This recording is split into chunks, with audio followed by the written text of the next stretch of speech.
Good morning wasuze otya eyakazuukuka nga bulijjo nakugamba nti ebintu byakyuse kati ngenzeeko ewa Troy nkukyaliddeko ku makya gano. Yes, byonna ebyaliwo naye ate kati kanjogere ku nsonga yo. Troy, baana mmwe mukoze kyamaanyi, mwali mukoze kyamaanyi ne influence yammwe okwonoonera Dubai. Abaana nga beekolera n'amaanyi gammwe temukola. Olabye emirimu gye mwalinga mukola kirungi mu expose nze. Naye ssebo mukama wange, naawe olina okuvunaanyizibwa okunoonya okulaba ng'omulambo gw'omukadde gudde Uganda. Troy togenda kufuna mirembe. Troy togenda kufuna mirembe. Paka ng'omulambo gwa Mona guzze Uganda. Nkubuulira amazima because bw'ovaayo n'oyogera buli kimu kitegeeza buli kimu wali okimanyi. Wandibadde wayambadde abazadde n'obagamba amazima ekyaliwo, omwana nadde e Uganda. Kankubuulire mmwe abavubuka abandaba olwaleero, baganda bange abali mu Dubai. Oli mu construction, oyoza ttooyi, okola emirimu gyonna, oli driver, oli wa talabaati, guma okole. Twabeeranga no ne tubagamba bano abavubuka bali e Dubai naye tebalina kye bakola. Bakeera ku makya kusireyinga. Ne bakulabisa nti gwe toyina ky'oli. Olwaleero ffe abaalinga abatalina kye tuli, tukyastandinga, tukyaliwo, tukyalina emirimu gyaffe tukola. Bo essaawa zino bakaaba. Naye nga luli gwe wali waggwamu essuubi wallayi nga olaba Troy ng'ayimiridde ku street z'e Dubai, ogamba nti naye ddala nze nkola oba nze sikola. You're happy to show your face? Yeah, because the truth comes from visible sources. How did you end up meeting this man, Abbey? I met Abbey in a nightclub. He asked me, could you join me? I could sustain your living. I was the operation manager. I started as a driver who could drive girls to different places, nightclubs. Abbey just uses his money to pay off to different nightclub securities to allow his girls get in for work. How is Abbey able to get girls from Uganda? He has boys on ground back in Uganda. He will describe the type of girl he wants them to look for. He starts communicating with the girl. He would only tell them the positive side. Then he would make them passports. For the first days, he takes them to different malls to buy them clothing, to brainwash them before he sticks them to the business. Those who would say that I'm not ready to provide sex, he would keep you inside the room until when you agree that, okay, let me work. Their only option is to be with Abbey. They see rich men who look for girls that could fulfill their fantasies. I've heard about types of sex that I've never seen in my life. It doesn't matter what you go through, as long as his rich men are happy. These girls, they have no escape route. They are selling humans for money.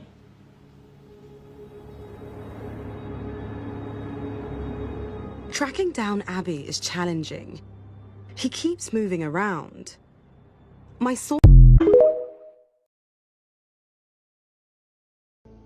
What was the cause of Monica's death? Braggingly, he said, Monica is not the first person to die, and is not the last person to die. I ordered him like this. If to go to police, the guy was like, Dubai is mine. There is nowhere you're going to report me. Either the police, either to the king, either to every minister. I went back immediately, the police. They were not interested. We have a photo of... This is the guy. This man is a devil. To me, he's a devil.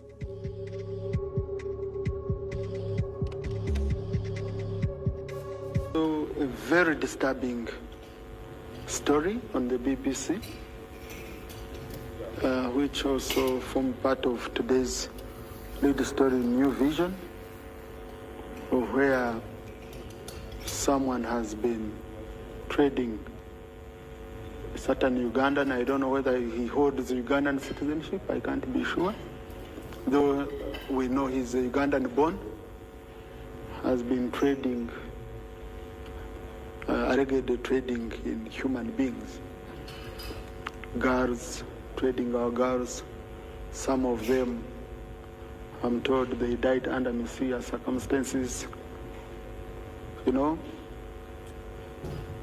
I know most of us interact with our people who are working in some of these countries. One of the things they told me is that some of the countries negotiate on their behalf. You find people working in the same environment, same job, but like a starting amount for country A is $2,000. For Ugandans, they leave you to negotiate on your own. Okay? So I think we need to reopen that debate. We look into the issues, the plight of our Ugandan workers, especially the girls who need much more protection. Ugandan migrant workers, especially those who are in the Middle East. So I know some colleagues. Wevuma n'okwevuma ensi n'olowooza nti tokola. Naye after 5 years ali mu kukaaba. Gwe after 5 years you are celebrating because okola n'amaanyi go. Kola n'amaanyi go. Bano abaana abali wano e Dubai balimba gw'obeera Saudi mwali mukoze influence y'amaanyi ng'omwana omuwala abeera e Saudi n'alowooza nti sija alina okubeera. Alina okujja e Dubai abeereko ne train nga nammwe babapangisiza bupangisiza mu zi woteeri mu influencinge musikesika abawala bajje bakaka sente mulina sente muli ba bbeeyi mubbe emitima gyabwe mubaleete wano mubakoleko ebyambyone. Kituufu wali manager era weewaddeko obujulizi nti nze nali manager w'ebbaala y'omukulu. Kitegeeza buli kyali kigenda maaso okimanyi. Kitegeeza ebirala by'omanyi n'ebisiraani byonna bikyakuliko. Tewali wogenda kuwummula ng'omulambo gw'oyo omwana teguze Uganda. Emirembe gigenda kukubula. Ogenda kubulwako w'onywera amazzi. Ogenda kuzunga nga weebuuza ensi nagikola ki paka ng'omulambo ogwo guzze Uganda. Troy nkubuulira mazima. Ekyokubiri era abantu babalinako obuyinvu bavubuka mmwe. Mubeere Dubai nga temwagala kukola. Ne mutuwonoonera ne mukola influence. Olwaleero kati mukyusiza Dubai tekyali akkirizibwa kupangisa muna Uganda. Visa bagenda kuzikwatamu. Bagenda kuba buli kizimbe ekiriko omufirika bagenda kukikuba. Ekyo mateeka. Erinnya mwalyonoonye. Babadde nga banoonya sipaaka weeva kati baagifunye. Eno sipaaka tetusobola giwonanga bana Uganda. Bamaze okwonoona community yaffe. Okuddamu okugitereeza. Eno ensi ebeera kiriini. Singa ebadde nti mu Nigeria yagitadde ku BBC oba muki imagine nti mu Uganda. Omuna Uganda how could they jukira story ne liso touchable. Abazungu bagikonyeemu buli nsi yonna. Kitegeeza story eno eri so strong. Togiraba ekyokusaaga.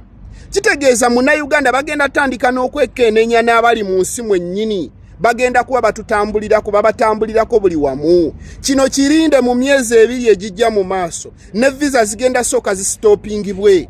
Kasite bange eriko mu Uganda. Zino ze repercussion bavubuka mweze mutaddewo. Okitegeera mukoze damage zonna east oba west.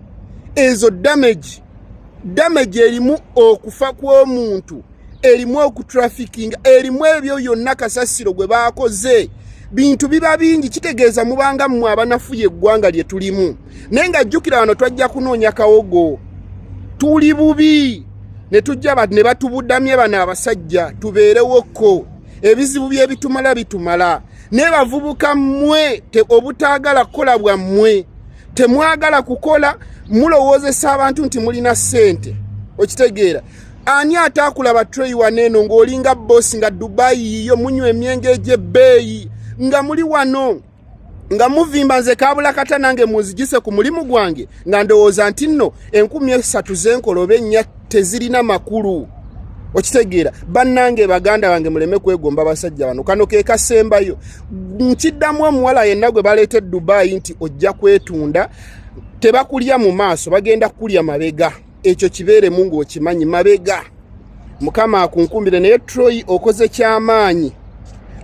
kyamaanyi okulaba nga okola damage okitegeera mukoze damage y'amaanyi gye mutagenda kujjawo essaawa zino eno damage kambawulire bano abaana gye bakoze tegenda kuvaawo kati ne lwaki lwa busiru bwabwe na butaagala kukola bano abaana tebaagala kukola baagala sente ez'okumukeeka era kyovula abaali babakuŋŋanya bali awo kubonya kulimba abo bawala kubalimba mbwe obulamu bwe balimu bwebwo okitegeera mukoze ebyambyone naye mugenda kubisasulira era mwenna abali okumpi ne Troy njagala mumutunuulire oba oli neighbor we okomenti nga mu comment olabe waali essaawa zino ne we yali e Dubai ekibi kisigala kikuwondera ne we weekweka mu toyi paka ng'olwanye nga muzize omulambo gw'oyo omwana olaba batemuutereere gwe lyasanyuka ng'omwana we bamuzise mu unknown ng'omwana bamuzise mulimba eri unknown osobola okusanyuka kitegeeza tekisoboka kati buli kimu bakiwaakinga kiri watch about you okitegeera so kati nsigala nkugamba muganda nge Troy nti byonna bikoleddwa okitegeera byonna bikoleddwa naye tewali kigenda kukola ki tewali kigenda kujja ku mulamwa unknown omanyi omwana wa muno muteeka mu unknown omanyi kye kitegeeza tagenda kufa agenda sigala aluluma ne bwoneekwekawa omuzimu gujja balondola kuba kitegeeza tewali wekka kitegeeza ekyaliyo n'abavubuka abalala ate nammwe abali mu kuweeyagalira ku maziga g'abana abaana lisiti nnene bweti baboogedde lisiti nnene mulaba bakyala kunyirira bali Kampala banyirira kumbe bye bali mukola abaana bo bali eri byebasa abaana babalya mu bubina bo be bafunamu buli lunaku afuna obukadde 5 ng'alina Uganda nazimba za apartment ne bazimba amayumba basula mu mayumba ag'ebbeeyi bavuga amamotoka gwe weebuuza mukazi neebuuza omukazi avuga amamotoka gano gonna akola mu gavumenti ya UAE akola ngaani akola nga manager alina bizimbe kumbe bali ku baana b'abandi basula babonaabona abaana b'abandi basula balya bbi abaana b'abandi basula balya bukyafu abaana b'abandi basula balya bbi gw'oli Uganda osireeyi ng'olaga abantu nti muli bagagga watch out mbabuulira sente y'ekibi esigala ya kibi olwefuuse eba efuukidde